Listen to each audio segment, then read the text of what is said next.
Assalamu alaikum wa rahmatullahi wa barakatuh. All the praise is due to Allah. We praise Him and we seek His help and we ask for His forgiveness. And we take refuge with Allah from the evil of ourselves and from the evil consequence of our evil actions. We're here today to talk about the proof that Islam is the truth. Now, in the previous episode, we talked about and we discussed the written preservation of the Quran, how the Quran was preserved in writing over a period of the 23 years in which the Quran was revealed. However, it's very important to understand that primarily societies in the time of the Prophet Muhammad, may Allah's peace and blessings be upon him, were in fact oral societies. In other words, most of the information that they transmitted from one to the other was based upon stories, information that they remembered generation to generation, passed on from child to son, from father, daughter, and so on and so forth in gatherings. So this is how information was spread and memorized and stories were retained in the hearts and minds of people. And in that respect, the Quran is not really any different. However, the degree of the preservation of the Quran in its oral form is really something remarkable. And that is what we want to talk about today. Actually, the Quran itself mentions in the 17th surah, in the 106th ayah, the meaning of which is, and it is a Quran we have divided into parts, that you may recite it to men at intervals, and we have revealed it in stages. So the Quran is saying that it is a book that has been divided into parts, different chapters, and it was revealed at stages, and there is a great wisdom behind the Creator of the heavens and the earth doing that. And the reason is because this facilitated the memorization and the retention of the Quran in the memories of people. God would reveal some verses of the Quran at a particular time concerning a particular incident, and people would memorize those verses. The Prophet ﷺ, the messenger of God, Muhammad, he would memorize those verses. Those companions who could write, those scribes, he would order them to write down the verses of the Quran, and they would write it down. But the Prophet himself, it's important to understand, was illiterate. He was ummi. He was a person who was not learned. He couldn't read and write. In fact, there were very, very few people in Arabia at that time who were actually capable of reading and writing. Very few of them. But some of them who could would write down the verses of the Quran on various bits of parchment and even palm leaves, or the cured animal skins or bits of papyrus, for example, which was all that was available at the time. But most people, they would memorize the verses of the Quran. Not only would they memorize them, but then they would try to inculcate and practice what those verses were teaching in their life. So this had a type of dual effect, memorizing it in terms of the actual words, and then implementing it in terms of their actual actions. So this is one of the great wisdoms of the Quran being revealed in stages. It also meant that the implementation of Islam, the practice of the religion of Islam, was allowed to be done gradually. And this is really in concordance and in agreements with the human nature. It's very difficult for the human beings to suddenly change everything all in one go. And that is one of the amazing aspects of the revelation of the Quran, how it was revealed in stages, bit by bit, slowly, so that people were able to practice it in their lives. Now, one of the things the Quran tells us that is actually a recitation that has been made easy to memorize. The Quran actually, and in the Quran, Allah subhanahu wa ta'ala tells us that He has made the Quran easy to memorize. And this is something that is a really astounding fact, how the Quran has been memorized over the ages. And in order to aid that memorization amongst the generality of the Muslims, of course, the Prophet Muhammad sallallahu alaihi wasallam and the various imams, or the people who were leading the prayers for the Muslims in different parts of Medina, for example, at the time, they would recite the Quran out loud in the dawn prayer and the sunset prayer and the night prayer. So they are constantly hearing the recitation of the Quran in the prayers. And this is especially more the case in the month of Ramadan. In the month of Ramadan, the Prophet Muhammad, may God's peace and blessings be upon him, would read through the whole of the Quran. And this was a habit that the Muslims had, and they retain it until today, of reciting the whole of the Quran in the month of Ramadan. And also, the Prophet Muhammad sallallahu alaihi wasallam, may God's peace and blessings be upon him, he would also encourage the Muslims to memorize the Quran. In fact, it is a very, very virtuous thing in Islam to be a person who has memorized the whole of the Quran. Indeed, there was an incident where two companions who were very, very close friends died both at the same time. And the Prophet Muhammad gave the first burial and the most honored position in the grave to the person who had memorized the Quran the most. In fact, the person who is the Imam is most entitled to be the Imam because he has memorized the most of the Quran. Also, the Prophet ﷺ, he would encourage memorizing certain verses and certain chapters and certain or surahs of the Quran. For example, before the Friday prayer, the Prophet Muhammad used to encourage very much the reading of Surah Al-Kahf.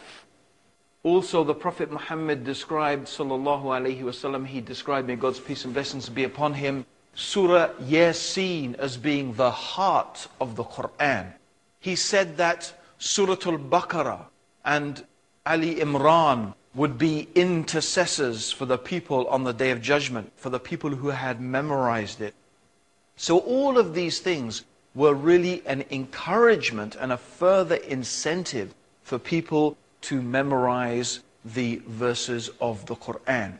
So with all of these encouragements and the recitation of the Quran during the prayers, this is how, stage by stage, piece by piece, the Quran came to be memorized in the minds and the hearts of people.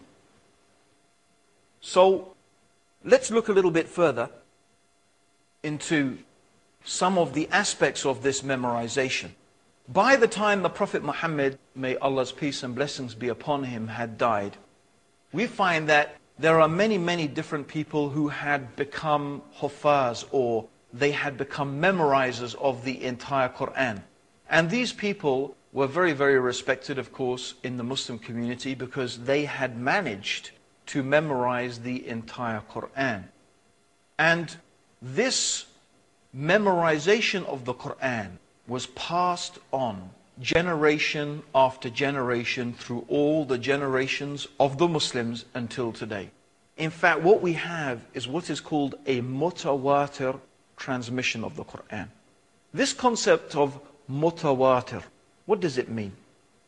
Well, essentially, it is an idea, or it means that so many different people have narrated a particular story or a particular thing from so many different directions. It is impossible, it's inconceivable that these people could have gathered together to invent a falsehood. In other words, imagine you have 1,000 people. These 1,000 people, each of them are teaching another 1,000 people. And each of those 1,000 people teach another 100 people. Can you imagine how many hundreds of thousands of people that constitutes? And is it possible that these people could have all gathered together and conspired together to invent something? No, it's not something that is possible. And therefore, it is considered in terms of the oral transmission, when something is mutawatr, there are so many people that have narrated it, that it's impossible that they could have invented something. And this is the case with the Quran. The entire Quran, every verse of the Quran has come to us throughout the ages, a continuous mutawatr transmission of these verses of the Quran. Also, when someone wants to become an expert, a hafiz of the Quran, that they will also have to sit with a teacher and they will have to learn the Quran in a special way. And we're going to discover a little bit more about this and this very important chain of teachers of the Quran all the way back to the Prophet Muhammad after the break. So don't go away. Join us after the break to discover more about the amazing Quran and its oral transmission throughout the ages. Assalamu alaikum. Assalamu alaikum, everybody. Welcome back to The Proof That Islam is the Truth. And we're talking today about the oral transmission of the Quran, how the Quran was preserved in the minds and the hearts of the Muslims over the many generations. And we talked about the mutawatr, the transmission of the Quran, how the Quran was passed on generation after generation through countless thousands of Muslims who have memorized the entire Quran. But it's not only about memorizing the Quran. There is a science of Tajweed. Tajweed is the exact and precise pronunciation of all the letters and all the words in the Quran. And it is something that in order to know it, you have to study it under a teacher. And traditionally, these teachers who have specialized in the Tajweed and the recitation and the memorization of the Quran have acquired students. Students have studied with them for maybe 3 to 6 years. And after maybe, it could be anything from 3 to 6 years, when a student has really reached proficiency in this particular field, then that scholar will give them what is called tazkiyah. It means they will give them a type of written approval to recite and to transmit the recitation of the Quran. And he only does this after very, very thoroughly checking that this person can recite the Quran precisely and concisely with the correct accent and with the correct elongation of certain sounds. So it's a science, really. And so this also further ensures that in no way, shape or form is the Quran allowed to be distorted and corrupted. Another thing that's very important to realize is that Arabic is a living language. It's a living language. People still speak Arabic today. And people who speak Arabic, they can pick up the Quran, they can pick it up, and they can read it, and they can understand it. Even though this is 1,400 years ago, people can still understand the Arabic of the Quran. So it is a living language. And this also, we have to understand, is very important in aiding the memorization of the Quran. It is the case of the Quran that literally countless millions of human beings throughout the ages have memorized the entire Quran. In fact, in the mosque where I work, one of the imams there had memorized the entire Quran by the time he was 7 years old. I mean, think about that. He had memorized the entire Quran by the time he was 7 years old. This is one of the truly amazing, miraculous aspects of the Quran. So this preservation of the Quran through the oral transmission and the memorization of the Quran in the minds of people is not something only that Muslims claim. It is something that even non-Muslim scholars have recognized and have commented about. So I'm just going to read now a few comments from some Orientalists. They are the scholars who their expertise is in this field. So for example, A.T. Welch, he writes, "For Muslims, the Quran is much more than scripture or sacred literature in the usual Western sense. Its primary significance for the vast majority through the centuries has been in its oral form, the form in which it first appeared, as the recitation that was chanted by Muhammad to his followers over a period of about 20 years. The revelations were memorized by some of Muhammad's followers during his lifetime, and the oral tradition that was thus established had a continuous history ever since, in some ways independent of and superior to the written Quran.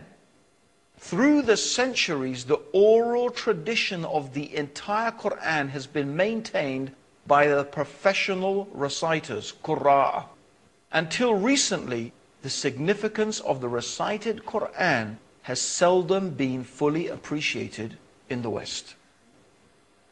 Also a leading Orientalist, whose name is Kenneth Cragg, he said, "The Quran is perhaps the only book, religious or secular, that has been memorized completely by millions of people." Let's repeat that. The Quran is perhaps the only book, religious or secular, that has been memorized completely by millions of people. And he goes on to say, this phenomenon of the Quranic recital means the text has traversed the centuries in an unbroken line of living sequence of devotion. It cannot therefore be handled as an antiquarian thing, nor a historical document of the distant past. The fact of hifz, meaning Quranic memorization, has made the Quran a present possession through all the lapse of Muslim time, and given it a human currency in every generation, never allowing its relegation to bare authority and reference alone. This is a very deep and important statement, because it it further reinforces that the Quran is not merely a reference work, it's not merely a text. It is something that is living. It is something that is vibrant. And the memorization and the constant renewal of this memorization is what makes the Quran so vibrant and so real in the hearts and the minds and the lives of everyday Muslims. In conclusion, we have a book absolutely unique in its origin and in its preservation, on the substantial authority of which no one has ever been able to cast a serious doubt. This is what the Reverend Bosworth Smith quoted in his book, Muhammad and Mohammedanism. And I think it's just worth repeating that again.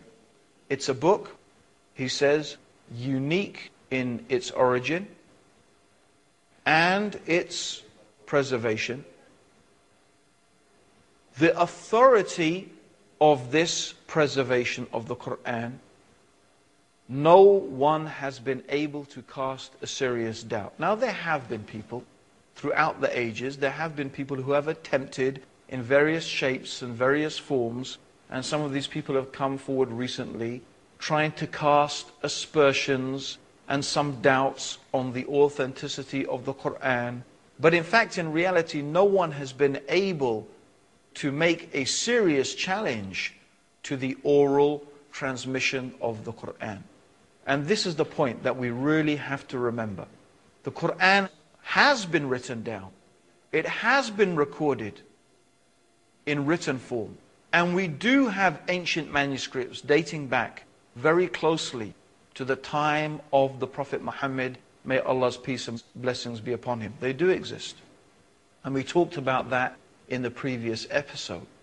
But what adds to this indisputable authenticity of the Quran is this truly remarkable system of hifz, of the memorization of the Quran. And it's quite a remarkable thing that I experienced myself. In the month of Ramadan, Muslims gather for what is called the Taraweeh prayers. These are some special prayers in the night time, where Muslims come together and we pray for maybe an hour and a half, and a lot of the Quran is read.